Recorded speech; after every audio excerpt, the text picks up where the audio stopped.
That bone-deep exhaustion in the morning, the kind that coffee can't seem to touch. It isn't just a sign of getting older. The number on the scale that creeps up, despite eating less and moving more, isn't a personal failure. It is a quiet, frustrating signal from deep within the body. But what if a forgotten trio of nutrients, not more effort, could be the key to relighting the body's internal fire? The answer lies not in the gym, but in understanding a tiny gland at the base of the neck that acts as the master metabolic switch. The human body is an intricate machine, and its energy is governed by the thyroid gland. Think of it as the control room for the body's metabolism. It produces hormones that travel to every single cell, instructing them on how fast to work, how much energy to burn, and how much heat to generate. When this gland is functioning optimally, one feels energetic, maintains a stable weight, and has a clear mind. The internal furnace is burning brightly. But for millions, especially those over the age of 55, this furnace begins to cool. This condition is often referred to as subclinical hypothyroidism. It's a state where the thyroid isn't failing completely,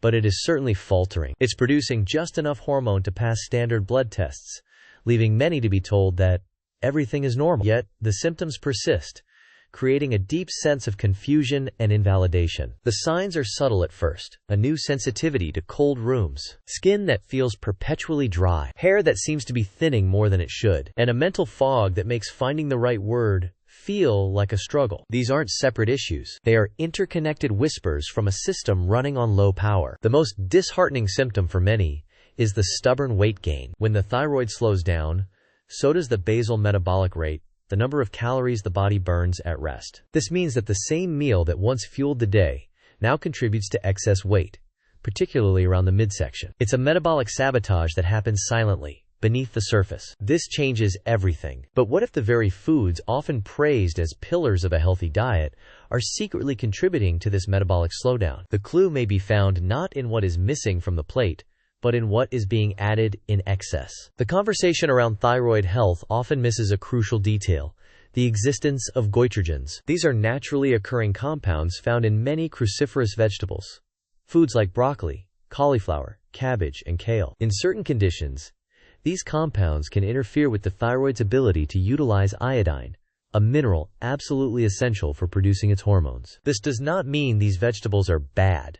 On the contrary, they are packed with vital nutrients and fiber. The issue is one of context and balance. For a person whose thyroid is already struggling, or for someone with low iodine levels, a diet extremely high in raw cruciferous vegetables could potentially dampen the thyroid's function even further. Cooking, through methods like steaming or boiling, can significantly reduce the goitrogenic potential of these foods, making them a much safer choice for those concerned with thyroid health. It's a simple adjustment that can make a profound difference. The body isn't asking for deprivation, it is asking for understanding. The modern wellness trend of consuming large, raw green smoothies or kale salads day after day, while well-intentioned, might be an example of too much of a good thing for a vulnerable system. It's a perfect illustration of how personalized nutrition is far more effective than following generic health advice. It underscores a fundamental truth: the body's chemistry is a delicate dance. While managing goitrogen intake is a noteworthy strategy, it is only a minor step. The real, transformative power lies in reintroducing three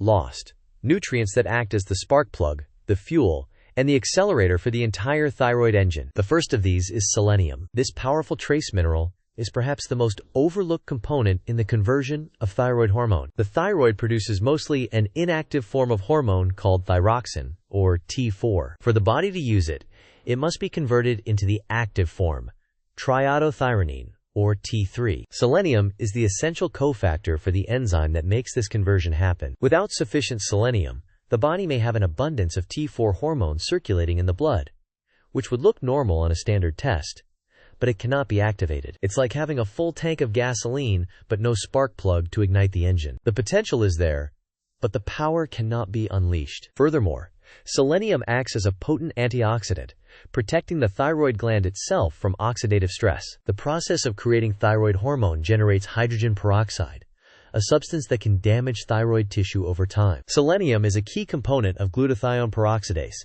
an enzyme that neutralizes this byproduct, acting as the gland's personal bodyguard. A deficiency in this vital mineral can leave the thyroid vulnerable to inflammation and damage, which can accelerate its decline over the years. This protective role is absolutely critical for long-term thyroid resilience. Sources of selenium are readily available, with Brazil nuts being the most potent source on the planet. Just 1 or 2 a day can provide the recommended amount. Other sources include fish like tuna and sardines, as well as poultry and eggs. However, the selenium content in plant-based foods is highly dependent on the quality of the soil they were grown in, which has been widely depleted in modern agriculture. This makes conscious dietary inclusion a non-negotiable strategy. But even with a vigilant selenium guardian in place, the thyroid cannot build its foundational hormones without the primary raw material, a mineral so fundamental.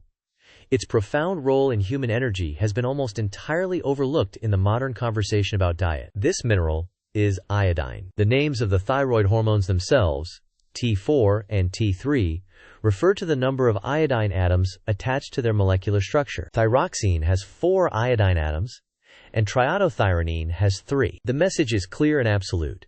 Without iodine, the thyroid hormone factory shuts down completely. There is nothing to build with. For much of the 20th century, iodine deficiency was largely addressed by the iodization of table salt. This public health initiative was incredibly successful in preventing goiters, a visible swelling of the thyroid gland caused by a severe lack of iodine. But in recent decades, 2 trends have inadvertently conspired to bring this deficiency back into the fold. First, a well-meaning push to reduce sodium intake for cardiovascular health has led many to drastically cut back on salt. Second, the rise in popularity of gourmet salts like sea salt and Himalayan pink salt, which often contain little to no iodine, has replaced the fortified option in many households. The result is a potential nutritional gap that can directly impact metabolic health. The body cannot produce iodine, so it must be obtained from diet. Natural sources are primarily from the sea.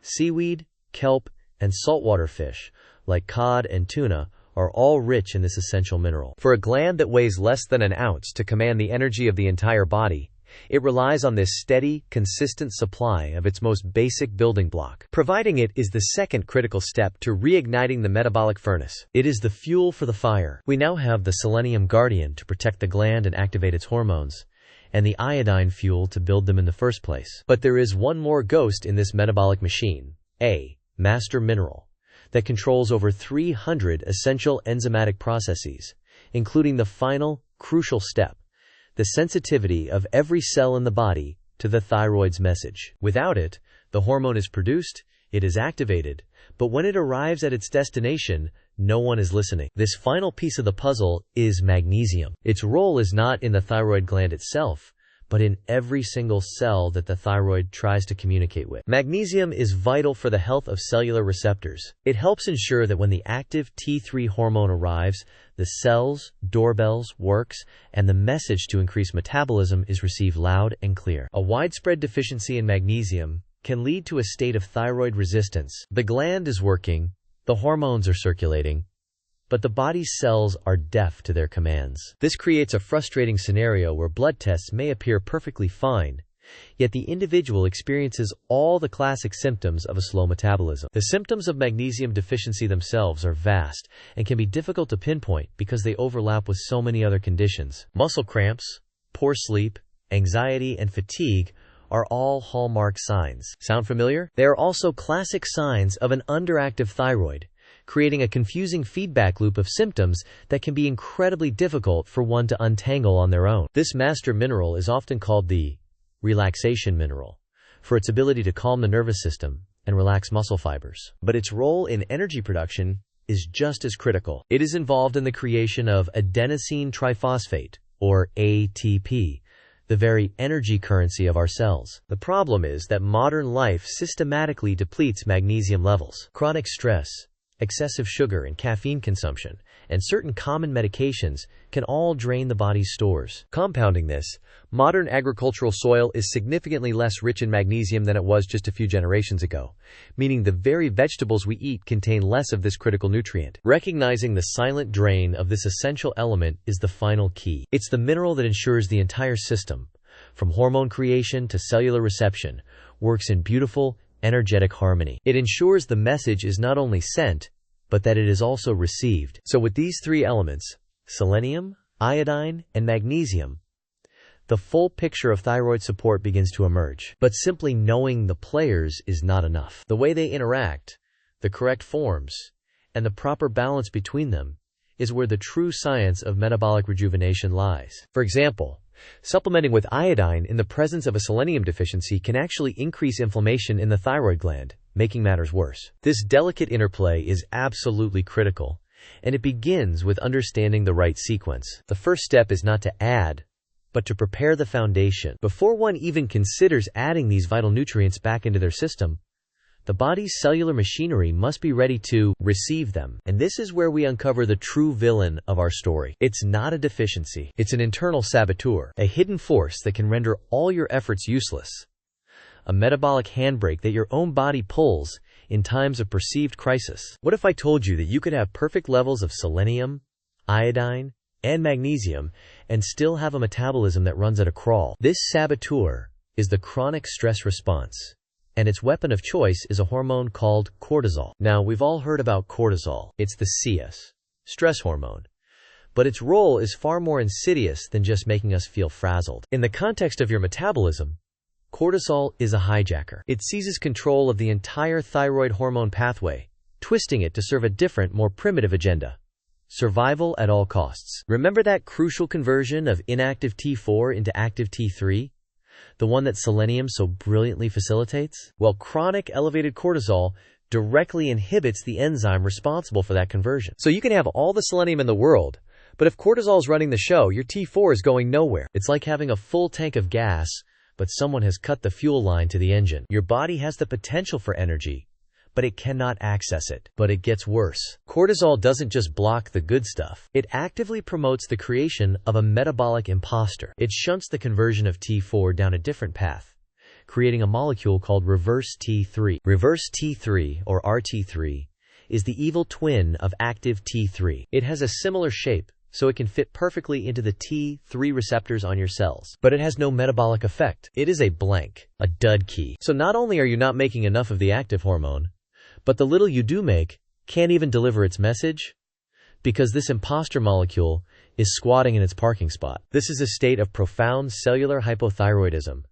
that is completely invisible on standard blood tests, which rarely, if ever, check for reverse T3. Does this sound familiar? Doing all the right things, but feeling more exhausted than ever? It's because your body is in a state of self-imposed shutdown, a biological lockdown orchestrated by stress. And this hormonal hijacker has an accomplice: inflammation. Chronic stress inevitably leads to chronic inflammation, often starting in the gut. It weakens the intestinal barrier, a condition known as leaky gut, allowing particles into the bloodstream that shouldn't be there. This triggers a system-wide immune response. Your body thinks it's under constant attack. And what does any intelligent system do when it's under attack? It diverts resources away from long-term projects and towards immediate defense. In this state of perceived emergency, building new hair, maintaining glowing skin, and, most importantly, running a fast, hot metabolism are considered luxuries we can't afford. The body intentionally slows the metabolism down to conserve energy for the fight. It's a brilliant survival strategy for an acute threat, like an infection or an injury. But in the modern world, the threat isn't a predator. It's a difficult boss, financial worries, traffic, or a constant barrage of negative news. The threat never goes away, so the lockdown becomes permanent. This is the great deception, the reason why so many people are trapped. They focus only on feeding the furnace, on adding the fuel. They don't realize there is an internal firefighter, cortisol, and its inflammatory crew, constantly dousing the flames. So before you add a single microgram of iodine or selenium, the most crucial first step is to address this internal state of emergency. You have to convince your body that the war is over. You have to disarm the saboteur. But how? How do you switch off a survival system that is hardwired into your DNA? It's not about just relaxing or thinking positive thoughts. This is a deep physiological pattern. Breaking it requires a new strategy, one that speaks the body's ancient language of safety and regulation. It involves specific signals that can calm the overwrought nervous system and begin to dismantle the inflammatory cascade from the inside out. We need to cut the hijacker's lines of communication. We need to address the root of the alarm. And that root, that central alarm system, is your own nervous system. The first step isn't about nutrition or supplements. It's about regulation. It's about learning to consciously apply the brake pedal to your fight-or-flight response. That brake pedal has a name: the vagus nerve. This is the superhighway of the parasympathetic nervous system, the rest and digest state. Activating it sends a direct, undeniable signal of safety to every organ in your body, telling the adrenal glands to stand down and telling cortisol the crisis is over. You do this with your breath. Slow, deep, diaphragmatic breaths, especially with a prolonged exhale, are not just relaxing. They are a direct manual override for your stress physiology. Simple practices like humming, gargling, or even a splash of cold water on your face can create the same powerful, calming cascade. Next, we send the most ancient signal of safety known to biology: light. Your body's master clock, the circadian rhythm, is calibrated by the light you see. Getting bright, natural sunlight in your eyes first thing in the morning sets a cascade of hormones in motion that says, the day has begun. It is safe to burn energy. It is time to be alert. Conversely, blasting your eyes with the blue light from screens late at night sends a confusing signal of perpetual daylight, a biological emergency that keeps cortisol elevated when it should be at its lowest. Managing light isn't a lifestyle hack. It's a foundational signal that tells your body whether it's a time of peace or a time of perpetual, confusing threat. Only when your body feels safe, when the nervous system is regulated and the light cycles are honored, can we truly begin to feed the furnace. Now, the selenium, the iodine, the magnesium, they are not just fuel. They become the building blocks for a system that is finally ready to run. Your food becomes not just calories, but information, calming the inflammation that cortisol created. You are not just a mechanic fixing a broken machine. You are the keeper of a sacred fire. Your job is not to force it, but to create the conditions for it to burn brightly, to clear away the saboteurs, to calm the internal environment, and to provide the right fuel at the right time. When you shift your focus from fighting your body to signaling safety to your body, everything changes. The exhaustion lifts. The brain fog clears. The weight that was so stubborn begins to release, not because you forced it, but because your body finally feels safe enough to let it go. This isn't just about metabolism. This is about reclaiming your energy, your vitality, and your life from the clutches of chronic stress. It's a journey back to the brilliant, energetic being you were always meant to be. If this approach resonates with you, if you're ready to stop fighting and start signaling, then our journey together is just beginning. Subscribe to Better_Health for more deep dives into the science of true, lasting well-being. Click that button, and let's rebuild from the inside out.